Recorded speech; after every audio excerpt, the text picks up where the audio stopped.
This is The Process Shot. I'm Michael. I'm stuck in a haunted movie theater, and I've seen Jason and the Argonauts, a fantasy adventure film from 1963, directed by Chaffey. Oh, hey, he's the guy who did 1 Million Years BC. Huh. Anyways, the film is a retelling of the myth of Jason, rightful heir to the throne of Thessaly in ancient Greece, and his quest to reclaim his kingdom. To prove his worth and to bestow his future land and people with peace and prosperity, he goes out in search of the Golden Fleece of legend.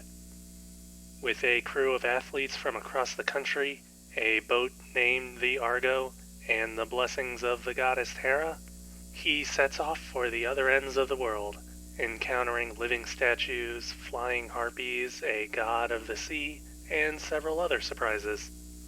If you're any familiar with popular culture, of course, you already know about the living skeletons. The film is very much a ride-or-die kind of adventure, focused more upon the journey and what there is to find than the greater royal power play or the inter-character relationships aboard the Argo. As such, Jason and the others of the film are generally one-note in their roles, sticking to basic personalities and doing more for the sake of pushing everything along. No matter how contrived the decisions they make end up being or where it leads them. In turn, the amount of world building feels pretty appropriate for an adventure film like this, with each scene introducing something new and exciting, but it generally results in a pattern that sees those new ideas being left behind right after being shown and exploited. It's not so much a waste of time in this sense, as much as it feels inconsistent, as if the elements seen at each particular story landmark only exist in this part of the world and nowhere else. The only real consistent element is the Greek pantheon, and for the most part all the gods and goddesses do is sit around and comment on whatever's happening. And even then, in the context of the movie, it's only Zeus and Hera we get to see. Anyways, I know that the point of the movie isn't the story or any greater themes, but I think it would have made things a bit more worthwhile if the structure were less episodic and more fluid. So, what's the point of the movie then? Pretty much everything else. Again, Jason and the Argonauts is an adventure story, and so the journey is the destination, I guess. With the amount of island-bound and seafaring shot work done throughout the film, it's nearly impossible not to find yourself taken in by the feeling that you're there on the waters with everybody.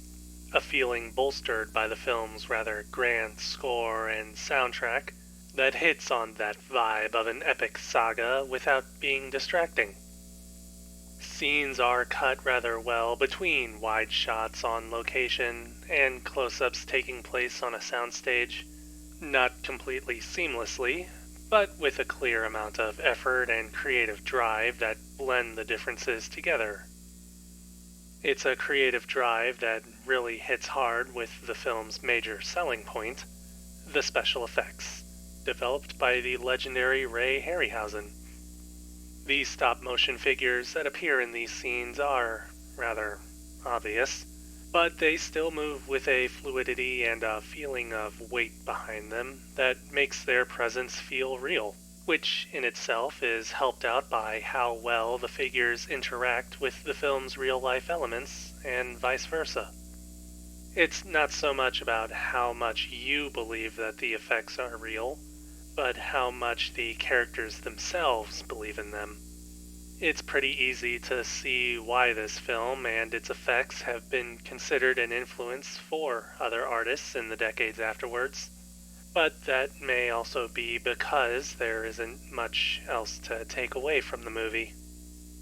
While it is still a rather fun adventure with a great amount of spectacle and effort put into its production, It doesn't do much else to try and be more than a popcorn movie. Still, that doesn't mean it offers nothing for viewers, and in most cases, being a popcorn flick is probably all that audiences are gonna want.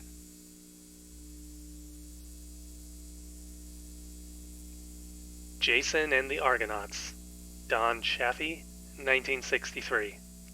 3 stars. I'd recommend watching it.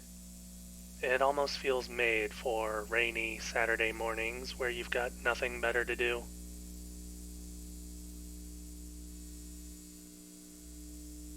That's it for this review. If you liked it, leave a like. If you have something to add, leave a comment. As always, subscribe to the channel for more reviews. It's probably for the best that the movie isn't a deep introspective look at Jason or the other characters. I just wish that they didn't give the most character development to someone who leaves halfway through the story.